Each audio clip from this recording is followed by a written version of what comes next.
Bueno, buenas tardes a todas y todos. Vamos, mientras yo les doy la bienvenida, quiero decirles que para nosotros es un gusto que estén participando de esta primera conferencia. Vamos a tener a la doctora Gabriele Koehler como conferencista.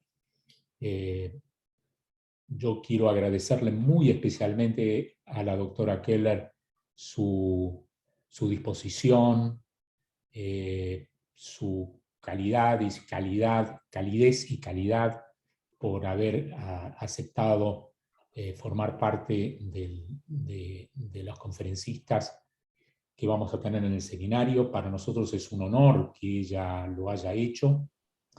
La doctora Koehler es una muy reconocida economista del desarrollo. No abundan en los últimos tiempos economistas interesados en temáticas del desarrollo. Ella se formó en la Universidad de Regensburg en 1974 y tiene sus estudios doctorales en macroeconomía entre el 75 y el 79 en la Universidad de Wuppertal. Y también tuvo una formación de posgrado, postdoctoral, en la Universidad de Ottawa en 1989-1990. Tiene una muy vasta experiencia de trabajo y de publicaciones en temas que son muy afines a los que aborda nuestro programa, tanto diploma superior como de maestría en desarrollo humano.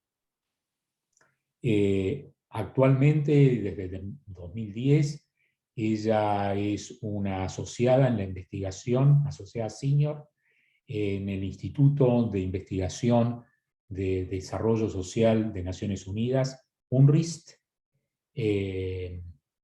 entre su localía entre Ginebra y Bonn.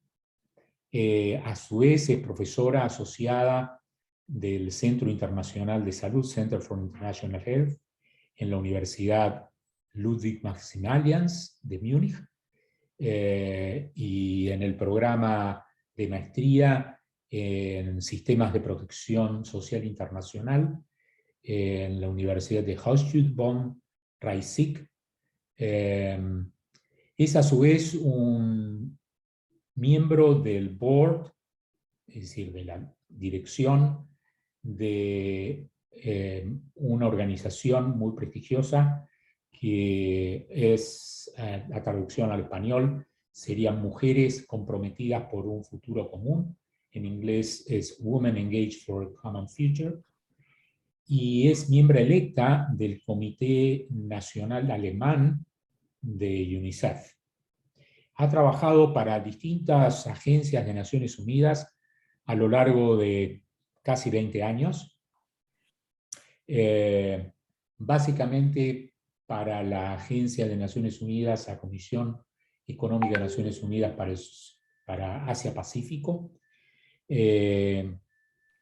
También ha sido oficial de UNCTAD, en la Secretaría General de UNCTAD, en Ginebra. Ha sido coordinadora residente del Sistema de Naciones Unidas en Letonia y fue representante previamente residente del UNDP en ese país y del UNFPA, y trabajó en la oficina regional de UNICEF para el sur del Asia en el tema de asesoría en política social a nivel regional.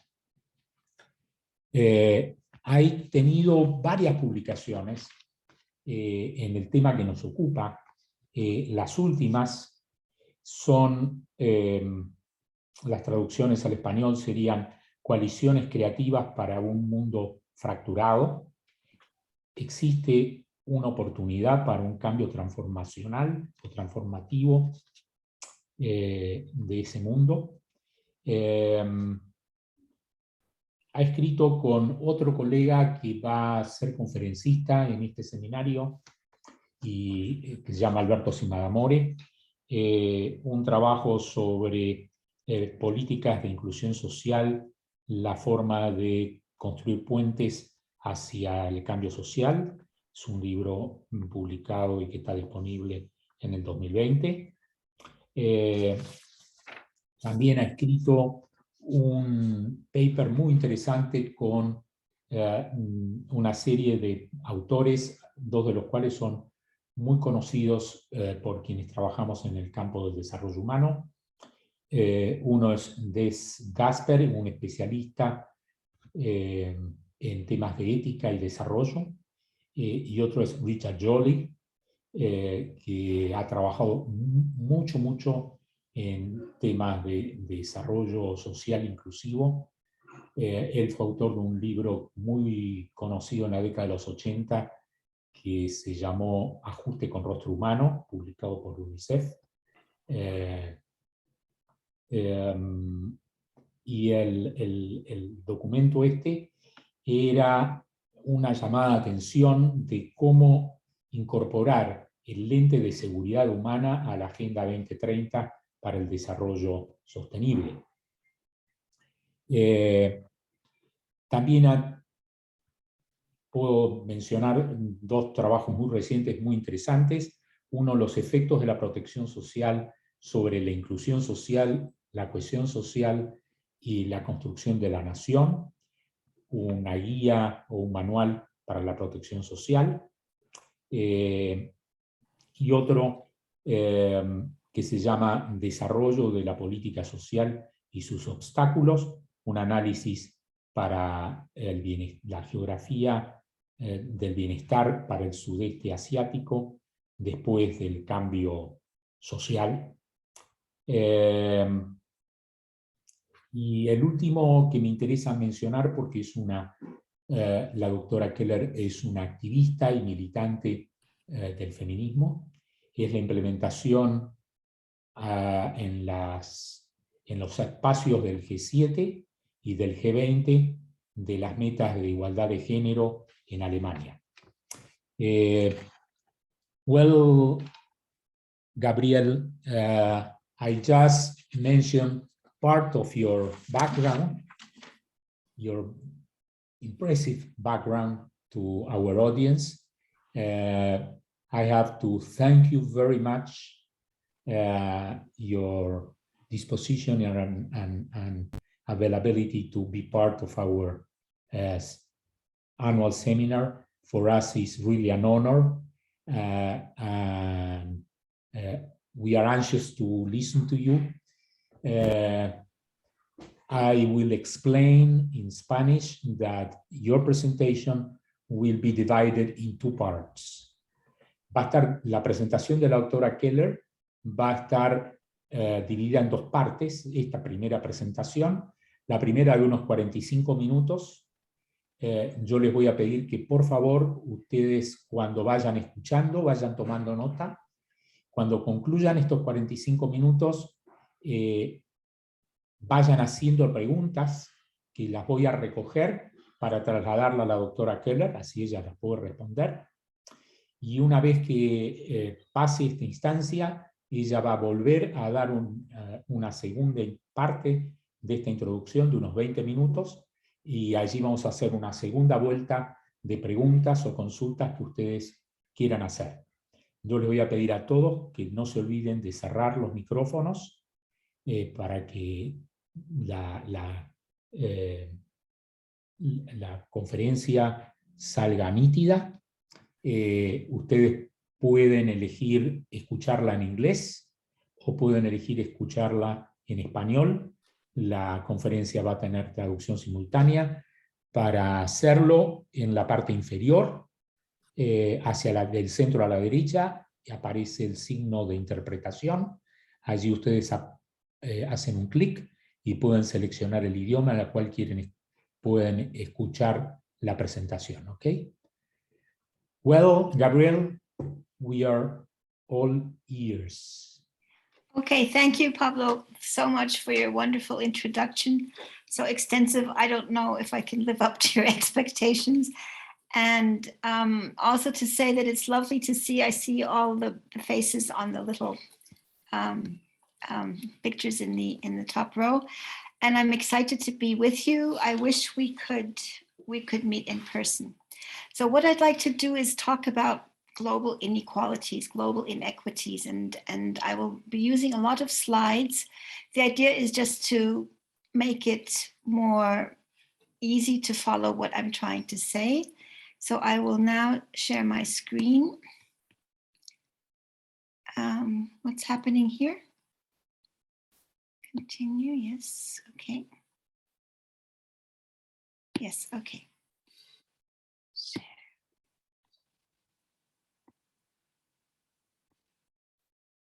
Good. Is it visible? Excellent. Yes, okay. So the topic is really our dysfunctionalized world. And what I mean is that the world is actually dysfunctional because we make it dysfunctional. And so one of the contentions will be about who is making our world dysfunctional. But I will start by talking about the different intersecting crises that we see and what is driving all these global and regional and national inequities. This is a picture from a report by UNRISD. Pablo had already mentioned that I work with this UN Research Institute for Social Development, and they had looked at different types of crises, and we see everything from poverty to political instability, migration, inequality. And the question is then, where do we start? What is the key driver? What is the key underlying factor that is shaping all these different inequalities?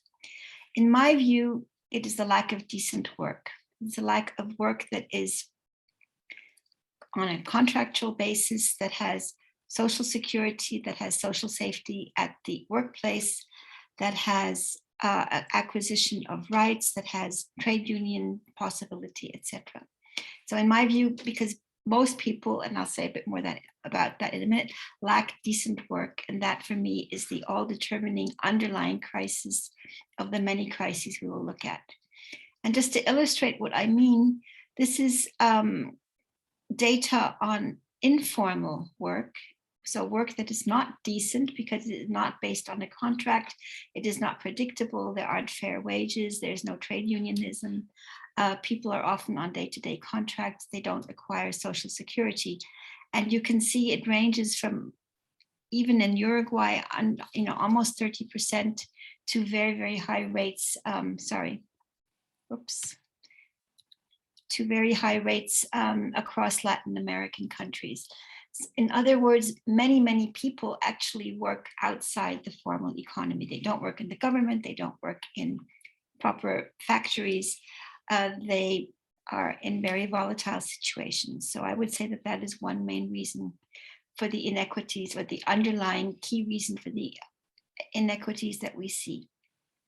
Much of this work is exploitative. You will all have heard, it's some years back now, of the terrible accident in Bangladesh, in Dhaka, the Rana Plaza collapse of an entire building. It was one of the garments and textile factories.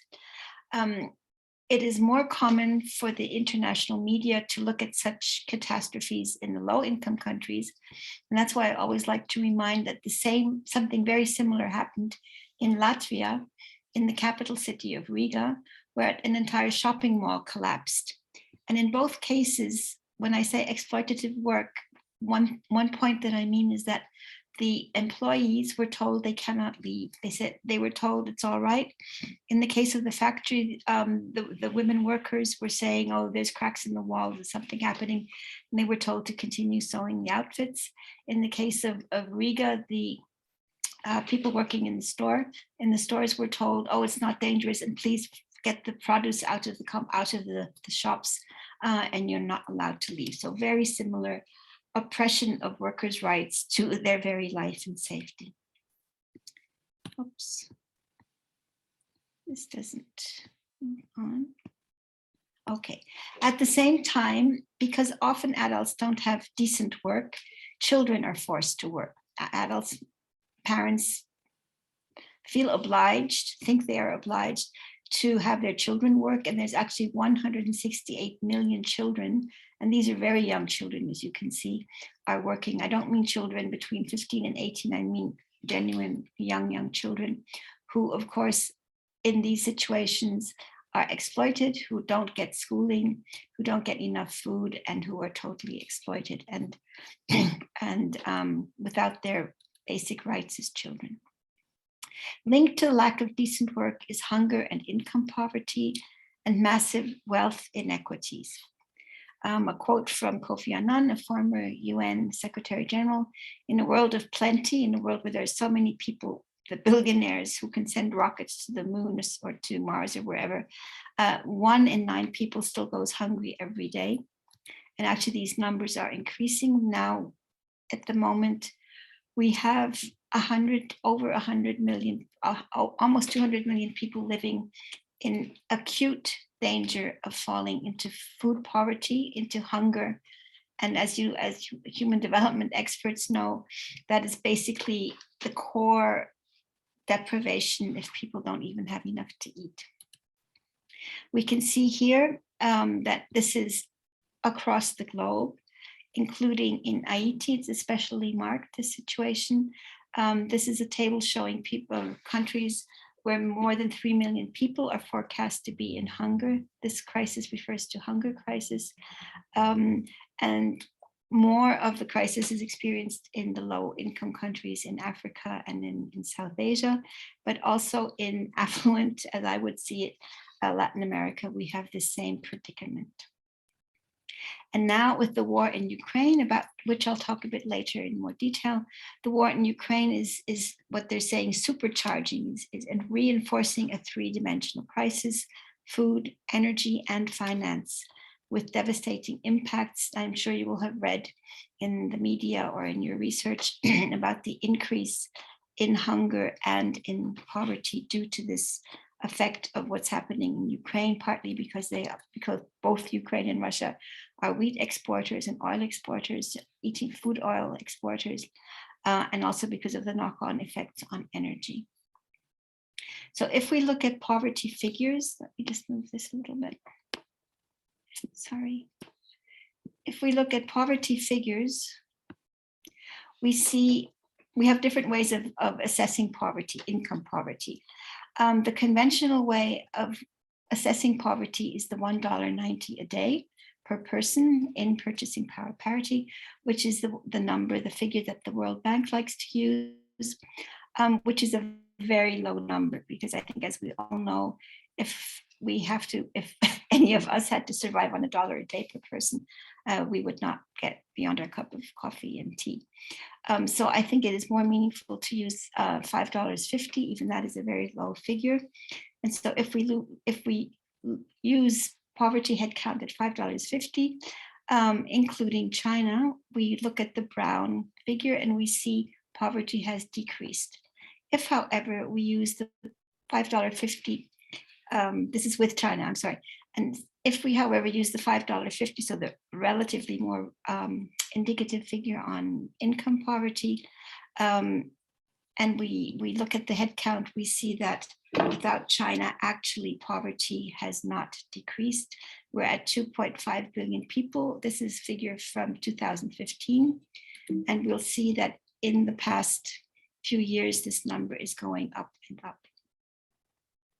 Related and connected to this increasing poverty is wealth inequities. I don't know if people in the group, if participants in the seminar have read Thomas Piketty, who's done a lot of analysis on why these income gaps are widening. As a result of low incomes and of high wealth accumulation in the top income groups, we see that the income coefficient, the Gini coefficient of wealth has been increasing. And if we look at data for 2019, we see very high levels of wealth inequality, which then, of course, reproduces from generation to generation in ever more divergent incomes from the wealth accumulated. And we see especially high income inequality in the US and in Russia. But we also see very high income inequality in Brazil, in South Africa, and in India, which in a way is of interest politically or in political economy sense, because it includes the BRICS, that group of countries that like to work together. In China, here, according to this data, income inequality is not so high, but if we have time, we can discuss how these data are come about, and that China, I would argue, is not very transparent on their wealth data. So I think their wealth inequality, their Gini coefficient of wealth is much higher. In a very nice, visible, catchy way of transporting this information, Oxfam, this global NGO, put it this way: if you take one of those London double-decker buses that fits 80 people, the 80 richest people, wealthiest people in the world, income wealthiest people in the world, possess as much wealth as, or as much income, accumulate as much income as half of the world's population, as 3.5 billion people. And this number of 3.5 billion keeps coming back. It comes back in the climate change discussion. It comes back in the global poverty data. It comes back in many different ways, signaling that half of the world's population is actually living in very dire circumstances. Some of these inequalities, inequities are reinforced, as I said, by a lack of decent work, but reinforced by income group, by gender group, by gender, by caste, by ethnicity, by language that people speak, if they're a language minority, if minority faith, whether people are citizens or migrants, very young people, very old people, depending on where a person is or a community is in the country, sexual orientation, and all these different identity vectors reinforce the poverty, the inequity, the hunger situation, the lack of decent work. Women tend to be more affected by all of these inequities, the hunger, the wealth, the income, the lack of decent work. We see here data for the world and then for the different continents. And in every continent, women are more exposed, a higher share of women are exposed to severe food insecurity is the case here than men are. So we see this gender disparity, which I'm sure you're all very aware of. Sometimes one refers to, or often we refer to gender inequities by saying that men are more disadvantaged, but as you probably also know, longevity is actually a factor where men are disadvantaged. So here we have something from a very affluent country, my own, Germany, and we see the differences between life expectancy for men up to, average 75 years, for women 81 years. So that is, as it were, an inequity in the gender disparities versus men. But what is also very interesting on these data is that it's by socioeconomic situation.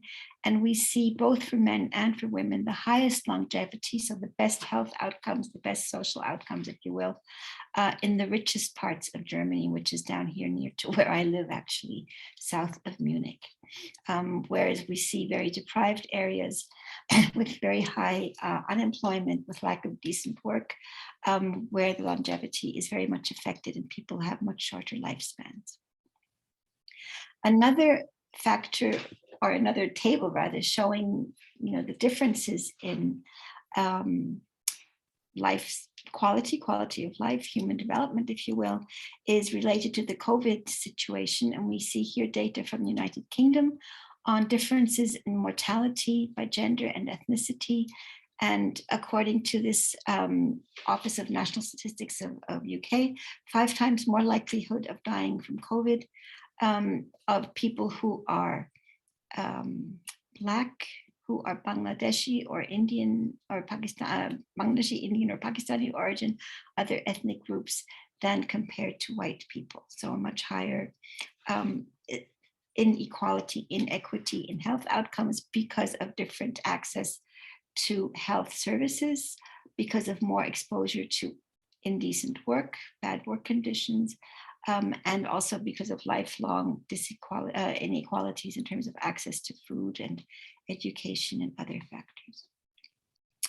A next component of these crises and inequities that I want to refer to, and which I'm sure you're all very aware of, is natural and man-made disasters. I would argue that most disasters are man-made. There are a few that are still natural, but all of these, the land degradation, the air and water depletion, the biodiversity destruction, all of these disasters are increasing. They are made by us humans. They're created by us humans, and they are increasing. And we can see here that the different kinds of loss events, of climate catastrophes, climate crises, are increasing over time. This is a table that shows from 1980 to 2015, accelerating climate catastrophes of different types. And I think only the geophysical might not be directly man-made. That might be, one could argue, but all of the others, the hydrological, are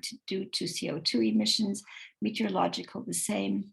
And so we see this ever increasing intensity of climate catastrophes.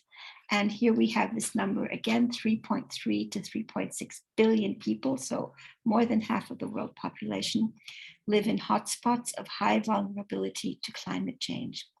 This is from the International Panel on Climate Change, from their report that they released in April of this year, which I don't think is getting enough attention. I think we're all too distracted by other also terrible events. But this climate change report from the climate panel of the UN, just this one number that half of the world's population are actually vulnerable, highly vulnerable to climate change impact, should be a wake-up call to the need to address all of these inequities. The inequities are not just about the climate change as such, but the fact that the richest 10% of the world's population consume almost half of lifestyle consumption emissions of different kinds of energy, different kinds of food, meat that is very energy intensive, etc. So the lifestyle of the richest 10% actually uses up half of the world's resources, whereas the poorest people are hardly responsible for climate change. And so we have this double indicator of the need to do something about climate, and at the same time to do something urgently about social and economic injustices. What are some of the responses? We have flight and migration as a response to all of these inequities, the lack of decent work, the increasing hunger, the climate change impacts. And here we see pictures of people from Ukraine, where it is war. It is the war that is actually creating, the flight. This is Syria. These are countries in the African continent. So it's caused by lack of decent work. It's caused by hunger, poverty, conflict, climate change, and also more recently by the pandemic lockdowns. Venezuela, I'm not an expert on Latin America, so you will know much more, but these are figures from the UN High Commissioner on Refugees. This is early 2022, 6 million refugees and migrants from Venezuela worldwide, 2.7 million living under other legal forms of stay, so they're not really recognized as refugees. And the HCR is saying they need $1.8 billion to actually address this issue. Looking globally, we see that internally displaced people, so refugees within their own country who have lost their homes, asylum seekers who are not yet recognized as refugees and actually recognized refugees, are now at the highest figure ever since World War II, 102 million people. And interestingly, 25% of these over 100 million people are in the Americas. Again, this is, I think, one of the issues that we are not sufficiently aware of. We're not sufficiently attuned to the impact of the climate crisis. And I think we're also not sufficiently aware to this enormity of refuge, people having to flee and seeking refuge, and also that the burden, a major burden of this number is in Latin America. We hear much more about the burden in the African countries, in Syria, the Middle East, and in Asia and the Pacific. So there's a lot for you to do there. Another point I'd like to make when I'm looking at these different crises is that there's also a crisis of actual policy, of the policies that are done. So we have policy poverty, what I'd like to call it. There's a lack of decent work. There's a lack of regulation for decent work. There's a lack of social protection. We see everywhere austerity policy, so government budgets being reduced. And we see a general structural disregard of the inequities that we have looked at. So just to give a few indicators of this, we see that if we look at, for instance, social protection, so coverage with health insurance or access to health services, or access to social security in case of an accident, or access to a pension when one retires, or access to something like a child benefit for families having to look after their children. And we see that the coverage is pretty good in Europe and Central Asia, okay in North America, but the farther we go down this list, the worse the situation is. So we have in the world an average of less than half of the world's population having any kind of social protection, so any kind of these assurances. That goes back to my point about informal work, because social protection would be coming from the government, social insurance would be coming from actually being in a decent employment situation.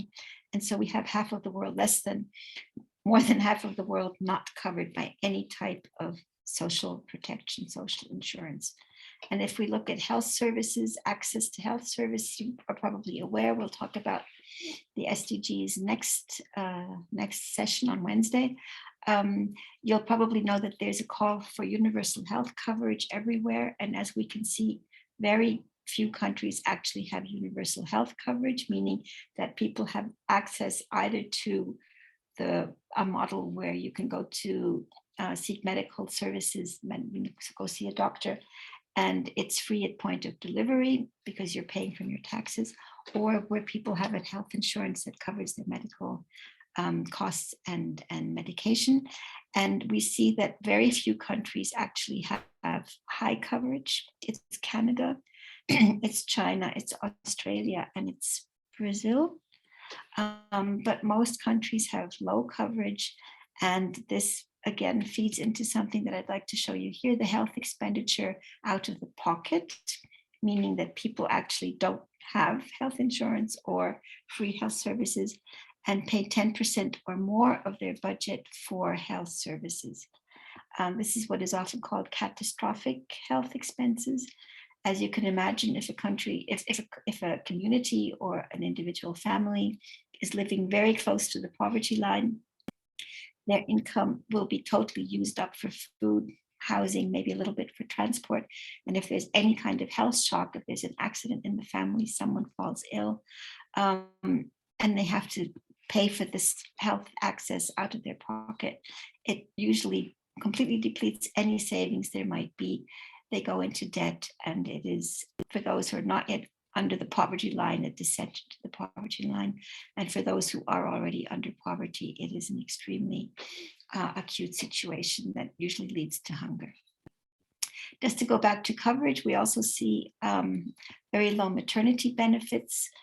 Again, this relates to the gender divide, because we women are the people who have babies, that the cash benefit or even being allowed to stay home after delivering a child, very few countries actually have any kind of maternity benefits that enable a family to say that the mother of a newborn and her newborn stay at home.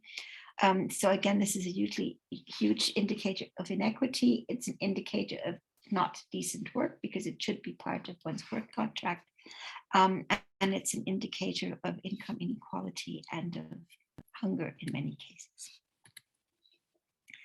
Austerity politics. I'm sure you're all aware of the discussions on neoliberalism, Latin America with ECLAC, with the Economic Commission for Latin America and the Caribbean has been very, very prolific and very vocal about criticizing austerity politics and neoliberalism.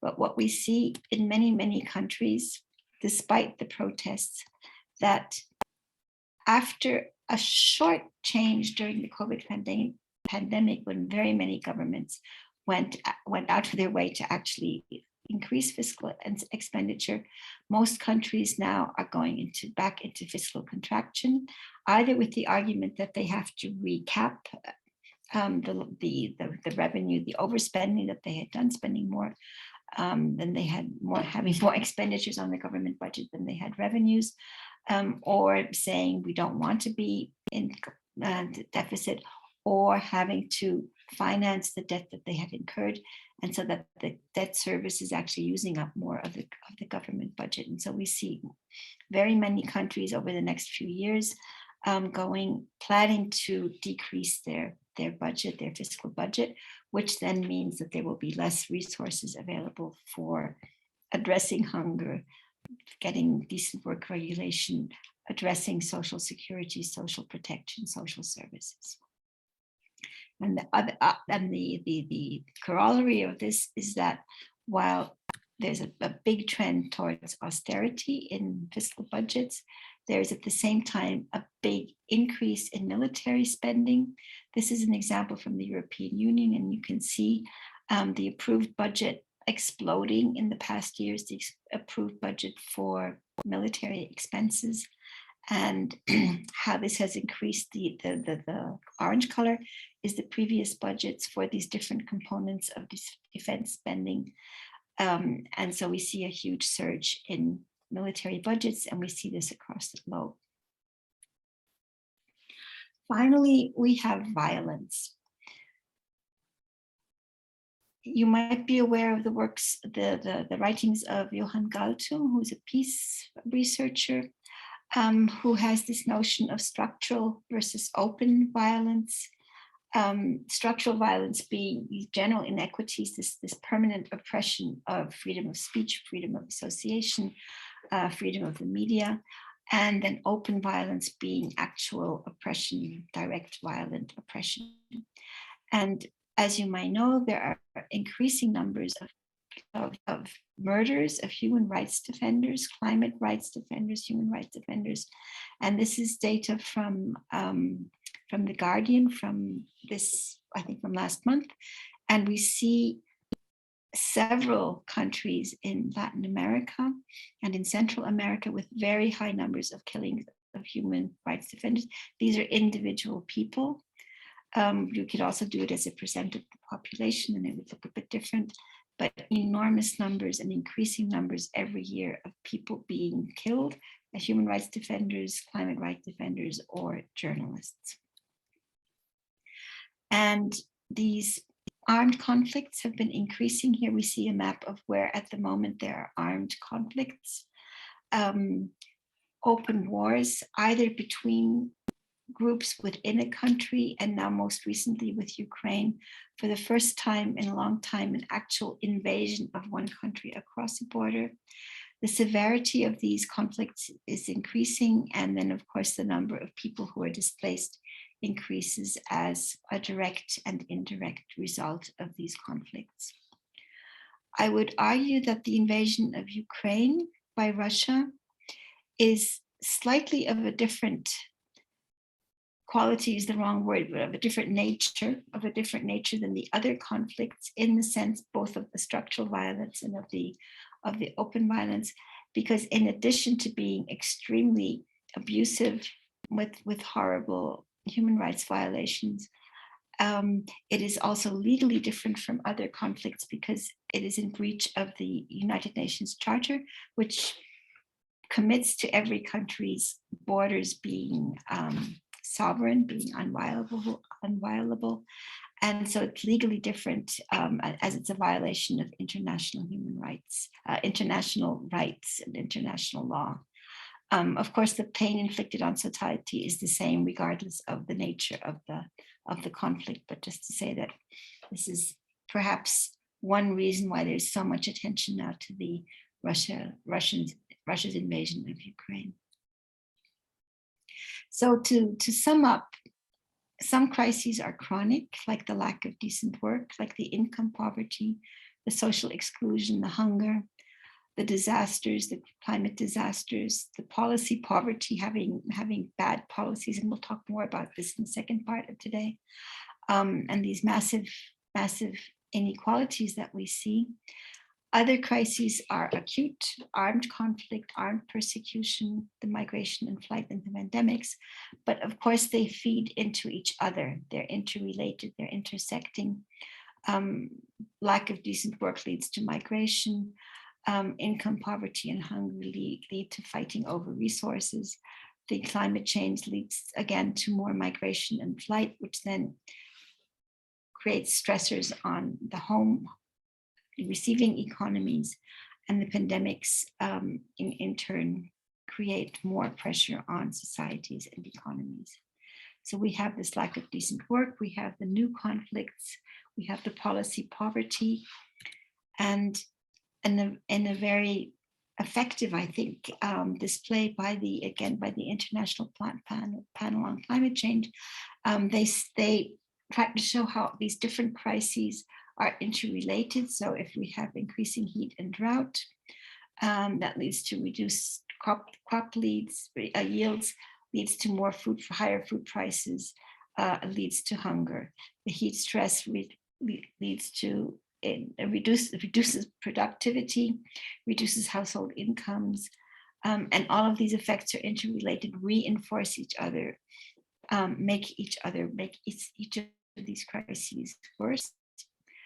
One point on the COVID pandemic that I think is important, it is often depicted as a crisis or a catastrophe, which of course it is, with the high number. I think now more than 5 million people have died of COVID. And we have the huge vaccine inequity, which is a form of racism. Some of us have argued because the waiver on the patent for the COVID vaccines is not forthcoming.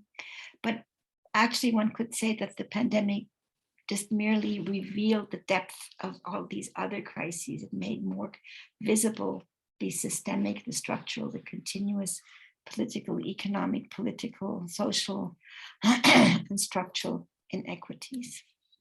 So coming back to this overview, as it were, and my question at the beginning was, where do we start? And the point, I think, is that all of these crises, I would argue, are interrelated, intersect, and exacerbate each other. So we have national, regional, international crises and inequities in a dysfunctionalized world. I'd like to stop with this part now and see whether there are questions, comments from the participants before we go into the second part of this evening. Well, for me, it's evening of this day. Thank you very much.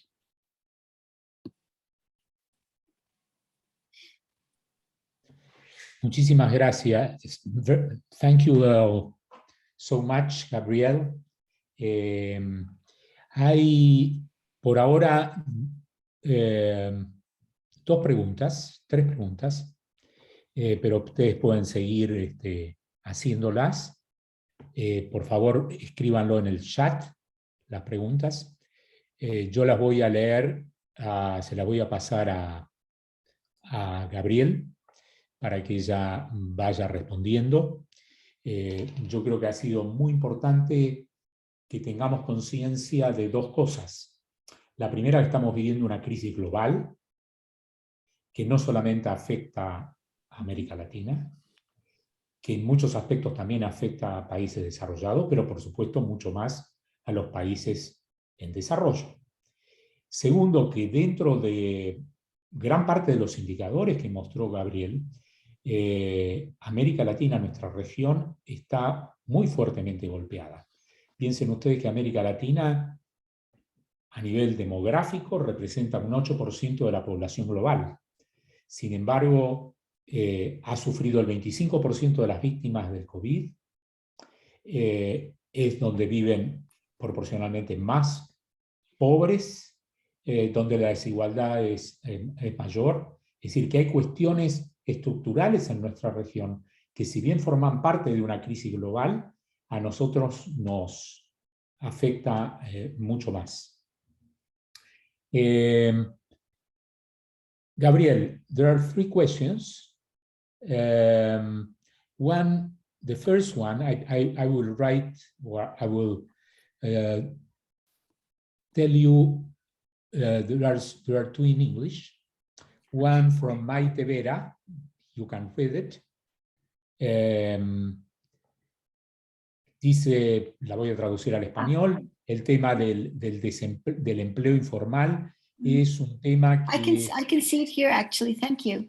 I No, can no, see the issue of lo informal. estoy traduciendo para el resto de estudiantes. I'm translating to the other part of the audience who don't... Oh, into Spanish, okay. Okay. Yeah. O si no, le pido a los Yes. traductores, por favor, que la traduzcan, ¿sí? A las 2 preguntas, la de Maite y la de Mónica Barigi.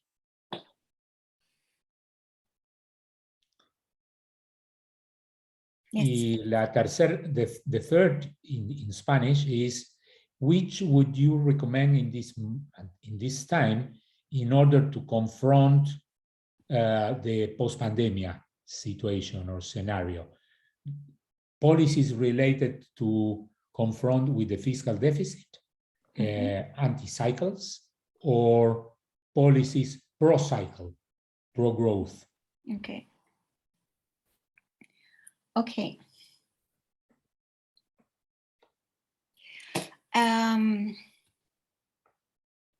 Let me start with that last one, because in a way it relates also to the other 2 questions. During the pandemic, the high-income countries actually went into enormous expenditures to cover populations. It was either having compensations to factories so that the wages could continue to be paid even when work was stopped in the formal sector. Social protection had a huge surge. There were, I think, 1,800 new social protection measures globally adopted. This is in the global north and the global south. And there was sort of a recognition that the informal sector is not at all covered by any kind of social protection. In many countries, we do have at least a small, Brazil is famous, for instance, for the Bolsa Familia, or Mexico is famous. We do have a small family grant for, related to children under a certain age. In many countries, most countries actually have some form of pension for older people. But the whole missing middle, all the people in the informal economy were not covered. This was one thing laid bare, exposed by the pandemic, or by the situation of the pandemic. And you're asking also about the lockdowns, which was exactly that. The lockdowns especially badly affected people in the informal sector, who often, depending on which part of the informal sector they're in, don't have any housing, or they live in slums, or they live with the family if they're in the care economy, were sent home without any kind of coverage. So the question is, what does one do? Now, I'm more on the Keynesian side, so I think deficit spending is a good thing to do. I think it has to be anti-cyclical. Of course, at some point, if a government does a lot of fiscal deficit, at some point one has to recoup the deficit. But basically, I think it is ethically important, it's morally important, and economically it makes sense to spend out of crises and to subsidize, if you will, the poor by giving social protection, subsidize wages in the formal economy, or doing regulation for that. Now, the question of growth is very complicated, because I would say, if we look at the climate impact of CO2 emissions, energy exploitation, etc., in the high-income countries like my own, we should have, well, it's also a statistical question, but basically one would say one has to stop growing, the GDP has to stop growing, except in the statistical sense that one would be shifting people's employment out of heavy industries and out of material consumption type industries into care, and paying for care, so then your GDP would actually also grow. But that's a different kind of growth from the people who are talking about GDP growth in the conventional sense. In the low-income countries where infrastructure is very poor, where education facilities are very poor, where there's very low teacher-to-student ratios, etc., or very, very poor health facilities, obviously there has to be economic growth also in the conventional sense to move up to good standards. That, however, would require, in my thinking, a shift having more tax revenues, so going into a higher tax to GDP ratio, and then having more revenues available for these expenditures, but also I would say going into fiscal debt if that doesn't, if the higher revenues aren't sufficient to pay for the social expenditures. And then there was the question about education.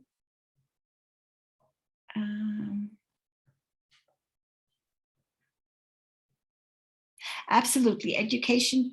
That's also a very interesting question with regard to sort of the overarching theme of your whole program on human development.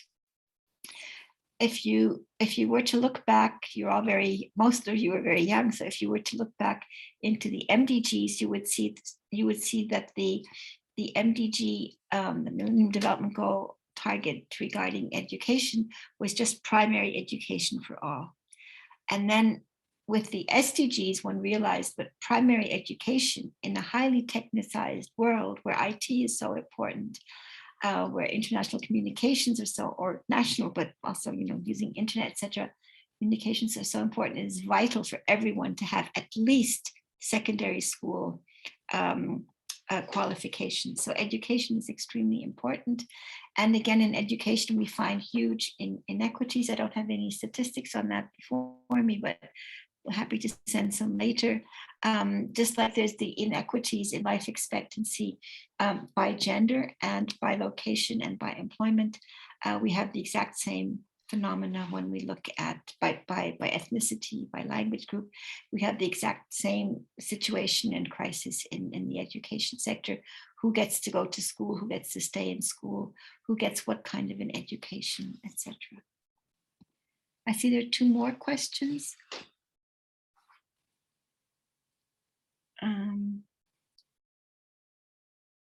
Yes, oh, sorry. And then there was a question, I think, on COVID, right?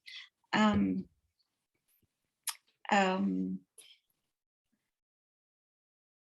think you heard that I'm part of an NGO called Women Engaged for a Common Future, and in general, most NGOs, including the feminist NGOs, are very, very strong on asking for a TRIPS waiver, so a waiver on the patents on the vaccines.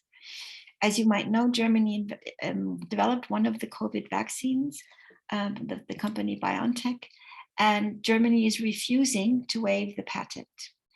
And the head of the WHO, Tedros, is talking about vaccine apartheid, that there's a difference in access to vaccines as one preventive measure, very, very visible. And Pablo was referring to Latin America having the highest death toll due to COVID because of lack of access to vaccines. And if the global north, that happened to be the country, the region developing the vaccines, had given immediate access to production of the vaccines globally by opening the patents up, this could have been prevented. So that's definitely one issue or another issue of this global inequity and this global north-south divide. Okay, and then there's a question about violence. Absolutely, in all countries of the world with the lockdowns, gender-based violence, domestic violence increased. Do you believe that? Absolutely. I think now there is actually more awareness. I think at the beginning of the pandemic in 2020, there was very little, there was almost a romanticization of lockdowns as a way to stop the spreading of the virus. And there was very little attention neither to the gender effects in terms of the care work that conventionally falls on women in the households, on the fact that most of the majority of health workers and of the sort of the jobs that were maintained in selling goods, etc., are done by women, often in the informal economy, and then that by being locked in with your rapist or with violent people, actually exacerbated the situation of very many women. But I think in the meantime, I don't want to say it's all settled, but I think there is more awareness in public policy now, how to do helplines, how women can give messages on their smartphones, not saying, I'm subject to violence, but to say, I need red roses. And that's a code for saying, I need help, and can someone please come and help me out of my situation.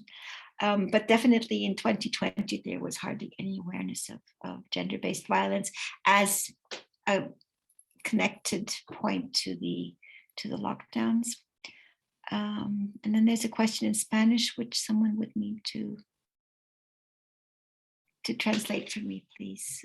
The other in Argentina, one, Spanish, it is the same question. Okay. Raised by Natalia Baker, Okay. in Spanish Okay. and in English. Okay. It was very kind so everyone can understand the question. There is another one. And then another one on the conventional primary caregiving having been impacted. Absolutely.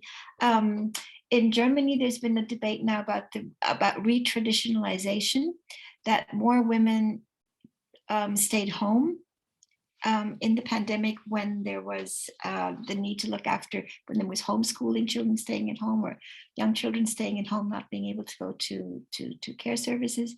One point that never gets discussed, which annoys me as a grandmother, is that in Germany, and I don't know what it's like in other countries, grandparents provide, I can't remember the number now, but an extraordinary amount of hours per year of childcare for their grandchildren. And with the lockdowns, also the grandparent caregiving part was, disappeared.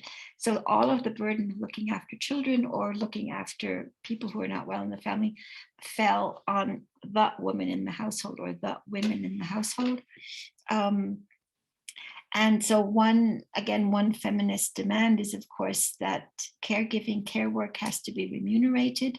So that again would be something that we would be wanting to see funded out of the fiscal budgets. And that's what I meant before. If we say no growth, it's not quite correct statistically, because if we were to actually have a remuneration and a proper, decent remuneration of care work, then statistically that would, of course, add to the GDP or to the GNP. How do you think this will contribute toward gender pay gaps?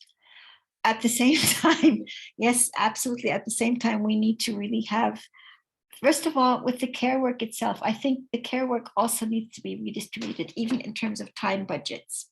So all our male friends in the audience need to be much more approached and involved in care work. So to rebalance the imbalance. Then we need to valorize the care work by having some parts of care work actually paid for. And how do we close the gender pay gaps? I'm not aware. Sorry, I didn't look up the statistics for Latin America. In Germany, the gender pay gap is 20% for the same occupation, same qualification. 20% in a country that has been fighting for overcoming gender pay gaps or having equal pay for equal work ever since 1950 or 1945 perhaps. It's astonishing, and so it's a huge issue. And how to overcome the gender pay gap is trade unionization, having different types of work remunerated, having infrastructure so that women can participate fairly and the same way as men, or that mothers can be in the workforce the same way that fathers can, because there's infrastructure for the care of their children or elderly in the family, etc. There's a pension pay gap, there's a time gap, there's so many, it's not just the gender wage gap, there's so many different gaps between women and men, and I'm sure it's pretty similar in the Latin American countries, but I can't help you with statistics on that. Okay, thank you very much, Gabriel. Muchas gracias, Gabriel. Creo que if you feel like it, we can go on with the second part, or you prefer to make a 3 minutes or something? Well, give me 2 minutes to find my slides. Okay. Okay. Great. Share screen.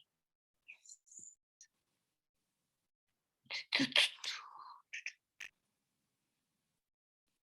1 second.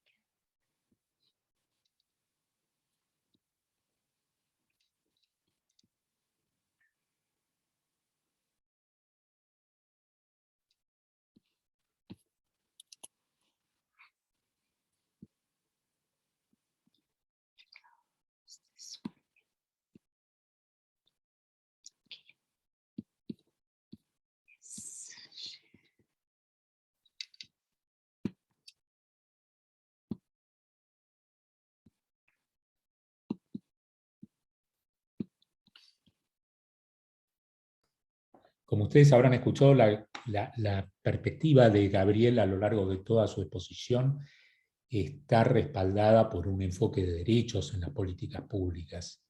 El marco de referencia para hacer el análisis y la caracterización de lo que estamos viviendo y sufriendo tiene que ver con una perspectiva de derechos.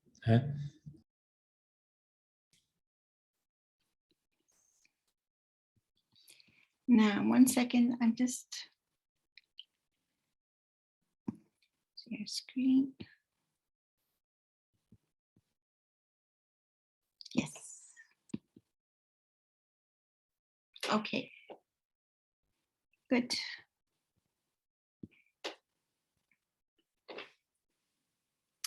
Okay, so we can carry on. So we've been looking at all these crises, and the question, of course, arises, where do these structural inequities actually come from?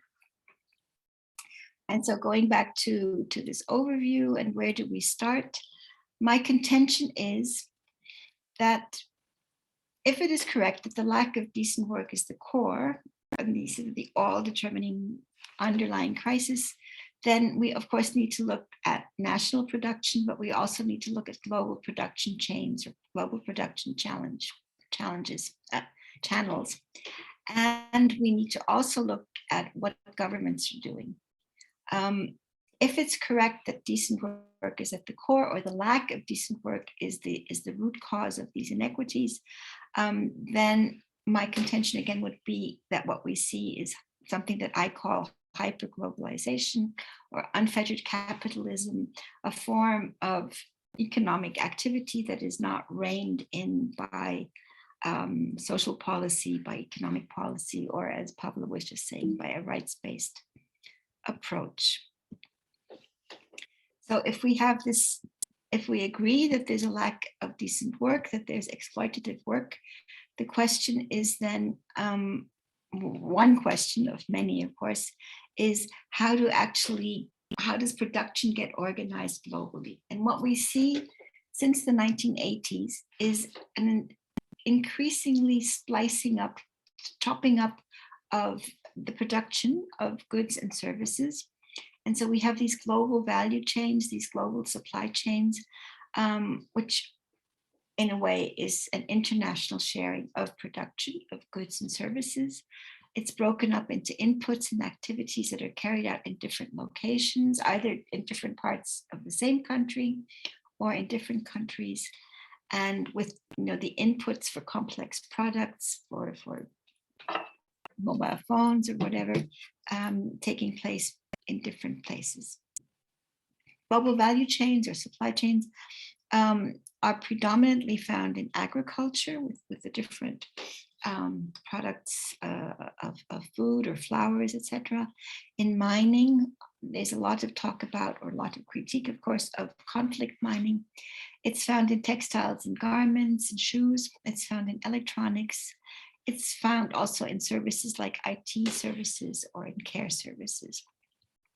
And the reason, the rationale for these kinds of this globalization of production face value is specialization. So the different resources are located in different countries and different locations. So each location contributes, as it were, its resource. This resource primarily actually being labor, being work inputs. And so it's really about cutting costs. And what we often see, almost always see, is a race to the bottom in terms of labor standards, in terms of environmental standards. So we have these areas like agriculture, mining, the mobile phones, the white goods, the different sort of actual manufactured products, but we also have global care chains. And already in the discussion that just preceded this this section of our evening or of our conference, the role of the care economy. And we have these, again, the way we have it for products, a shoe, parts of a shoe, or parts of a shirt, or parts of a phone or a laptop being produced in different locations. We have the same for care, with people migrating within a country or cross-border to work in private homes as housekeepers, in childcare, in elderly care. And here it's very often a class and ethnicity issue of who is working in the homes of the middle and upper class people. And we also have this cross-border provision of care services in the health sector, in childcare, in old age homes, etc. So that we have this migration of people from a very low income location to a slightly higher income or wage location to provide these services. A study was done of 50 large international top companies, and they found that, contrary to what we have a notion of or an impression, there's a huge hidden workforce. So 116 million people in these 50 countries, which is only a very small share of these global production chain type companies, 116 million people working informally, not really properly employed, with not having a contract, not having health insurance, not having social protection. So if we look at this very critically, this form of globalization, which is often praised and said, oh, it's very efficient. It's the most efficient way of producing goods and services for all of us. But actually what we see for consuming countries who consume the products produced or the services produced, a huge vulnerability to shocks, to delays, to quality and quantity irregularities. Another phenomenon revealed now by the COVID crisis, because there are all these delays, and now most recently also by the war in Ukraine, where ships are stuck in ports, etc. So consuming countries can't get the products because there's a blockage. For the producing countries, they tend to be locked into a particular sector, producing one or two types of commodities or goods or services. Call centers in India is a famous example. Generally, the lower income countries get locked into low value added activities. So most of the profit or most of the margin stays in the high income countries, and the low income countries are perpetually in, producing the primary good, but not actually adding the value. And labor and environmental rights and standards are undermined. And then, of course, for the planet as a whole, because we have this movement of all these intermediate products constantly moving across the globe, there's huge pollution and climate stress on top of the labor stress and the oppression of people's rights. This is just an example of a container port, just to visualize how much is being shipped around the world, how many intermediate and final products are being shipped around the world. If we look at care chains, we see that the sending countries lose staff, which are often skilled professionals. The families lose the care of the person who's gone, who's migrated, and the labor rights and the human rights are undermined, and there's emotional stress and sadness. There's an example that I always find very moving from a film about Nepalese workers who work in Qatar on that football stadium. And for one thing, I think that's been modified legally, but not in practice. Their passports were taken away. They're highly indebted to get from Nepal to Qatar. They're stuck with one employer, highly exploited, have hardly any wages at hand. And the only way that they can communicate with their families back in Nepal is to send a missed call on the mobile phone. So they don't spend money on talking. They just send, a missed call, and then the wife or the husband, usually it's the wife in this case of Qatar, because it's construction workers, knows that the family member is still alive. So huge emotional stress and sadness on top of the economic exploitation. We see a mixture in these value chains and in the care chains of formal and informalized work. 2 billion people, remember the 3 billion people number from the climate impact. 2 billion people work informally, most of them in the low income countries. More than 60% are of the world's employed population are in the informal economy. We tend to forget that. And it's predominantly women who are in the informal sector, and often it is also by ethnicity. So it's what we call racialized exploitation. And the majority of the people, as we've already said, in the informal type work relationships have no social protection. They have no rights at work. They don't have decent working conditions. Here we see poverty rates. So my point again, the lack of decent work is the underlying main crisis. Here we see again here we see another different poverty measure, $3. So we've had $1.90, we've had $5.50 and $3.10. So depending on what institutions, statistics you're working with, you'll get different poverty line figures. And here we see the correlation, as it were, between informal employment, or the relationship, rather, the ratio, between informal employment and formal employment. And again, astonishing how high the rate of informal employment is in different countries across the globe. You'll be getting all these slides later, so then you can look in more detail at the different countries, etc. And again, just to make the point about gender, women in the informal economy as a percent of total employees, 90% in South Asia, 89% in Sub-Saharan Africa, and 59% in Latin America and the Caribbean. So huge shares of people in the informal sector who are women, with the impact on themselves, on their families, on their children in particular. Now I'd like to give 2 examples, because I want to go over into how, why do we have these global value chains, or why we have them is maybe the economics of it, but why are they so, why is there this unfettered capitalism version of global supply chains? So one example is Vietnam and the Nike shoe factory. There's 200 factories that make sportswear in Vietnam. There's 200 factories that produce for Nike. 3 million people working there. And half of what America imports in footwear is made in Vietnam. So it's considerable dependence, if you so will, and a considerable impact on the Vietnamese economy. Now, during the pandemic, and you were asking about the lockdowns, nearly 80% of Nike's footwear makers stopped production because the government had imposed restrictions, lockdowns. This led to pressure on the foreign business groups, and they then threatened to move their business from Vietnam elsewhere. But if we see there's 3 million people working, obviously the government didn't want that to happen. And the government of Vietnam then put priority on giving vaccines to the employees in these industrial parks that work for Nike and others to get back into production. But that means that it was, again, not a fair distribution of vaccines, but that a certain group of people were prioritized.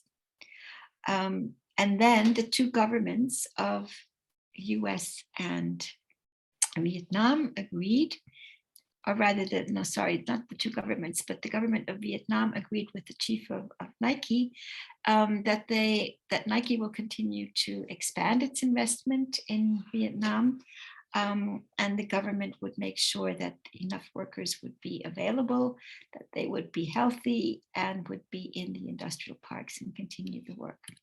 So the swoosh can go on. Another example, which you would be much more in a position to talk more about, is in Colombia. As you might have read, Germany has a very, very high dependence on imports of coal from around the world and of gas and oil from Russia, and is trying to reduce these dependencies on Russia in particular. And what is the purported solution to this issue, to this situation, is to go to other regions and get the coal from there. And so the German government felt, well, maybe we can get coal from Colombia, and went to this region El Cerrón, and with a production company, Glencore, which is a Swiss company, and the plan is to raise exports from Colombia to Germany of coal to fill the coal gap.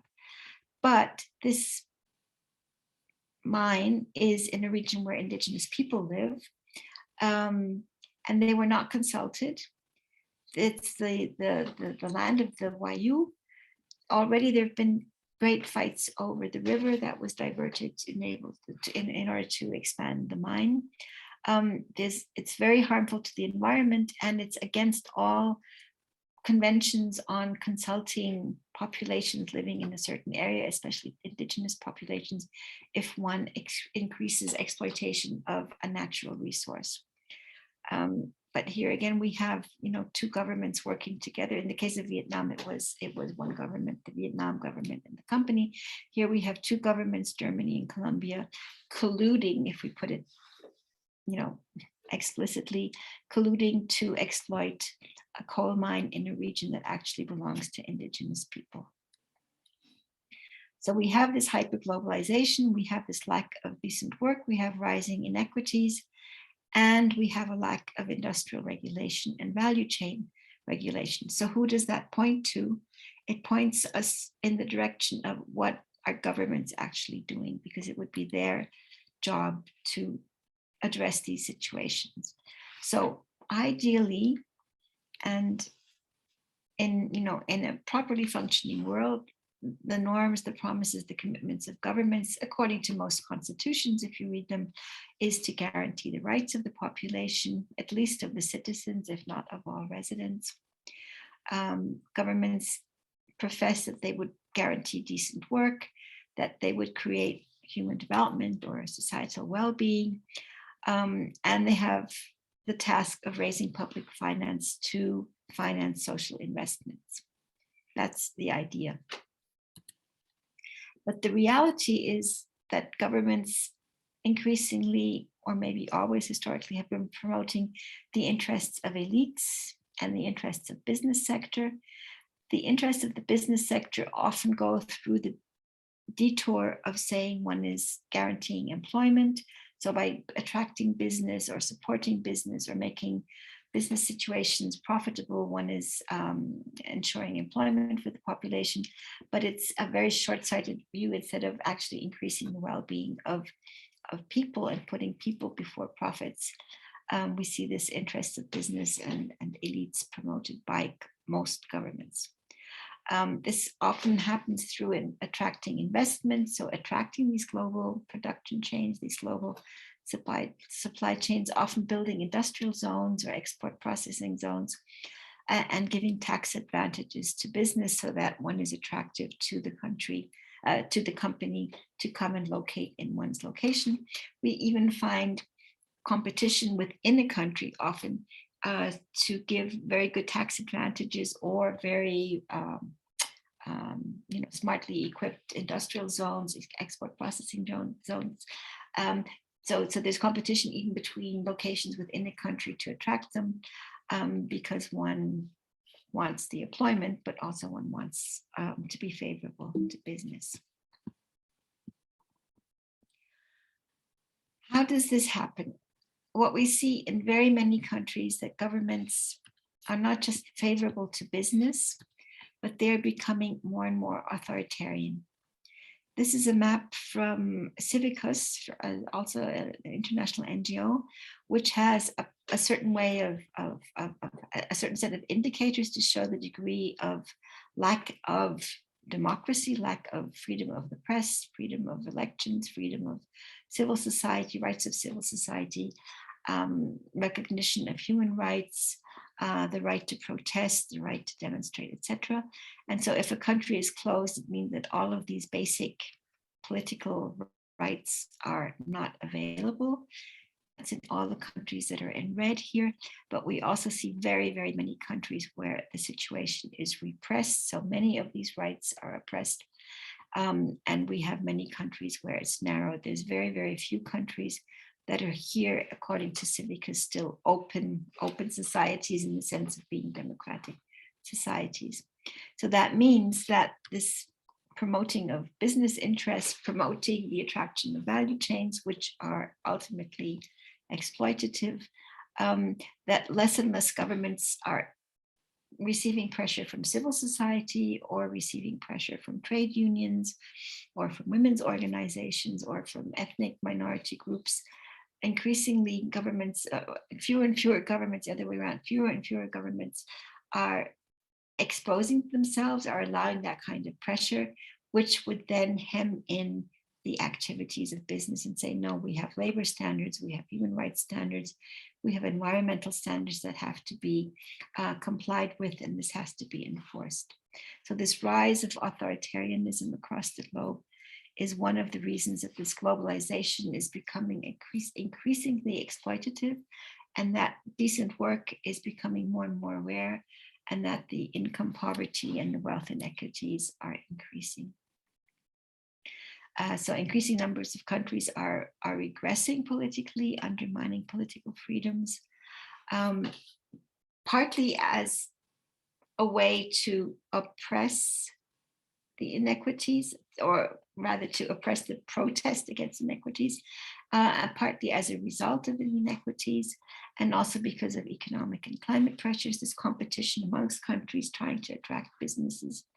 And as we saw earlier today, this results in all these conflicts in the flight and the migration, and only to an insufficient degree to protests and to forms of trying to regain control over governments.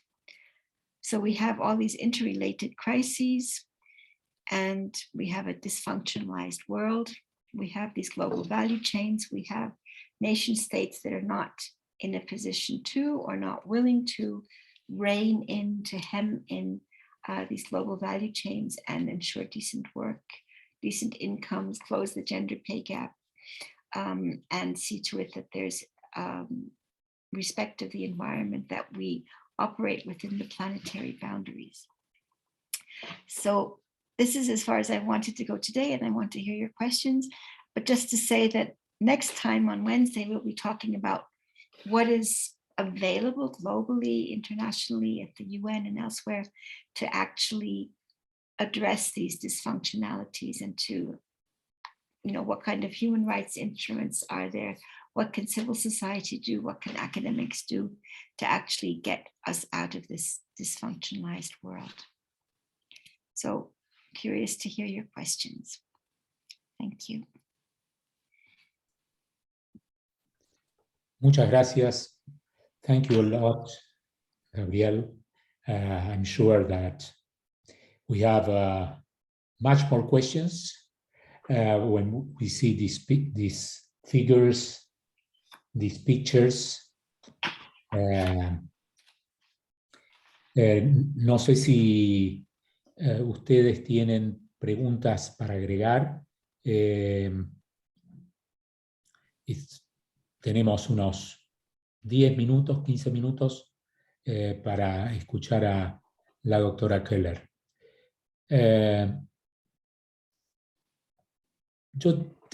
Mientras tanto, Gabriel, yo te voy a hacer una pregunta.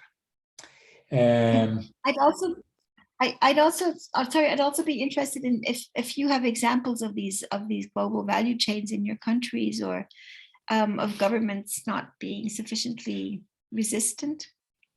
But sorry, Pablo, I interrupted you. You had a question. I think. Sí, no, justamente yo lo que iba a preguntarte era en relación a al tema que tú has colocado, que creo que es central.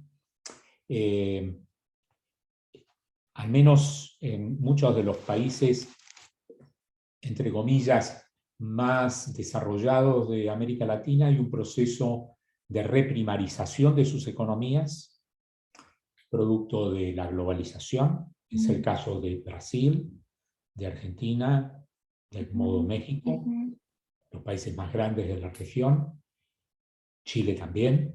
Y esto va de la mano, ha ido de la mano de una,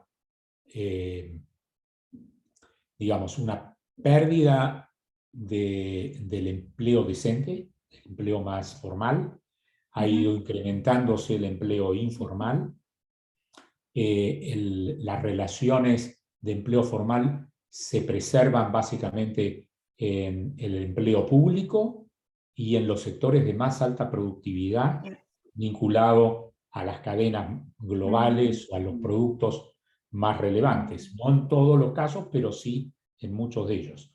Entonces eso no hace más que ampliar la brecha de desigualdad entre los propios trabajadores, en donde aquellos que están vinculados a los sectores más dinámicos de la economía tienden a tener ingresos más elevados, mejores condiciones de trabajo, tienen de algún modo un estándar más parecido a los países centrales que a los países periféricos. En ese sentido, la globalización ha afectado bastante porque al tema que tú has colocado, el trabajo decente y el trabajo informal por el otro lado, porque de los últimos 30, 40 o 50 años, gran parte de las tareas que antes se hacían en los distintos países y que tenían una influencia en cuanto a los mercados internos y al trabajo fabril, se desvió hacia los países de mucha población en donde por ingresos muy bajos eran muy competitivos. Y esto afectó incluso a economías centrales, pero particularmente a economías de países periféricos con algún grado de desarrollo. Y esto está debilitando a los sectores medios. Entonces, la gran pregunta es este proceso de concentración de la producción y del capital, a la vez que genera y impacta negativamente en el medio ambiente, no pareciera facilitar el cumplimiento de los compromisos internacionales sobre trabajo decente. Más bien, como tú has mostrado en los datos, es el trabajo informal el que va creciendo y está aumentando la pobreza y la desigualdad. La pregunta es, ¿tienen las autoridades nacionales, los estados nacionales, herramientas de política para corregir este proceso transnacional? Este surgimiento que tú has mostrado al final de estados autoritarios, gobiernos autoritarios, ¿no es de algún modo una frustración de las poblaciones por su creciente malestar, su creciente deterioro en condiciones de vida?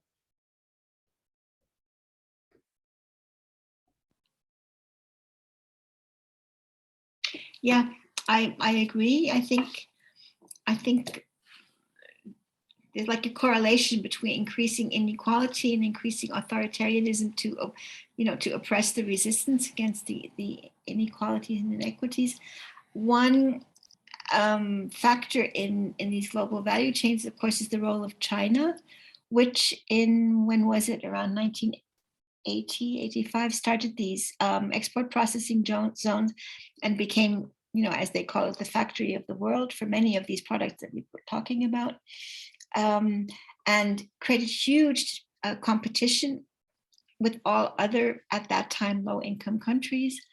And then at the same time, I think in the case of Latin America, because you were talking about the reprimarizing, a big suck in of primary commodities from the Latin American countries, the copper and coal and other products and soybeans, etc., which raised the prices. So for a while, seemingly Latin America, some countries in Latin America were benefiting from China's growing incomes, in this global circulation to the detriment of the environment and to the detriment of workers everywhere, because as we know, China doesn't respect any human rights, nor any labor standards, nor any labor rights.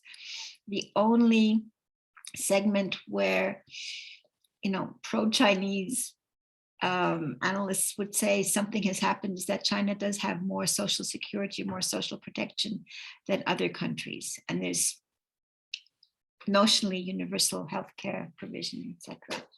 So a little bit of that growing economy has been devoted to social protection, but overall huge wage competition, horrible working conditions, no trade unions, etc. And so in this global production chain kind of methodology, in this type of globalization, I think China has been a major factor in worsening the situation for all countries in the world. Yeah, I don't know if that answers your question though. Oh, what governments can do? Rise.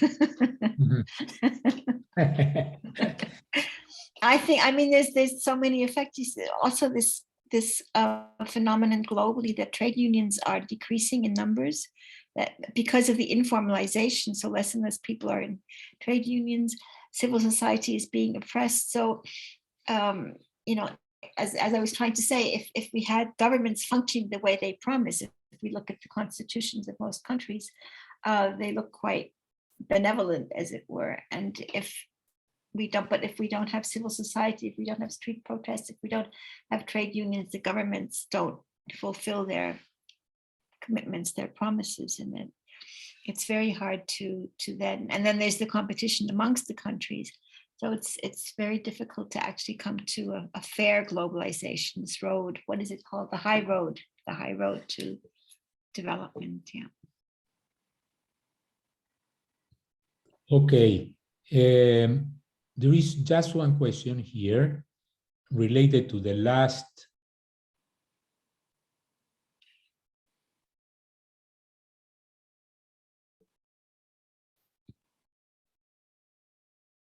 Sorry, I don't hear you. I don't hear anything. There is a question saying, looking at the last map, which showed the authoritarian governments in the world, the only country in the world which was not painted was Russia. So they ask why, the reason of that. Russia is in gray. All the others were. Then that would mean there's no data, but I'm not. Let me see if I can find it quickly. Just a second.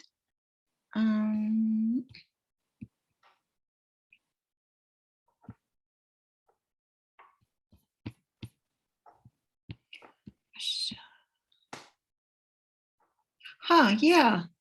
I hadn't even noticed that. That is very interesting. I'm sorry, I can't answer that. I'll get back to you tomorrow. True. Okay. Yeah. Don't know. I mean, usually when a country is gray, it means no data, but that wouldn't really apply here because they have their own indicators. I'll check and I'll get back to you tomorrow. Okay. Bueno, vamos a terminar con la sesión de hoy. Agradecerle muchísimo a la doctora Koehler con quien vamos a encontrarnos nuevamente el miércoles a la misma hora. Mañana tenemos una conferencia a las 4 de la tarde, y también va a ser un tema muy relacionado con el impacto de la post-pandemia en la región. Así que va a ser nuevamente muy interesante y muy vinculado con lo que acabamos de escuchar por parte de la doctora Koehler. Así que, thank you very much, Gabrielle. You can go now to sleep, to have a good sleep. And we'll see you again on Wednesday. Thank you so much to all of you. Thank you for your questions, and thank you to Pablo for moderating, and thank you to our wonderful interpreters also. See you Wednesday. Bye. See you. Bye-bye. Bye.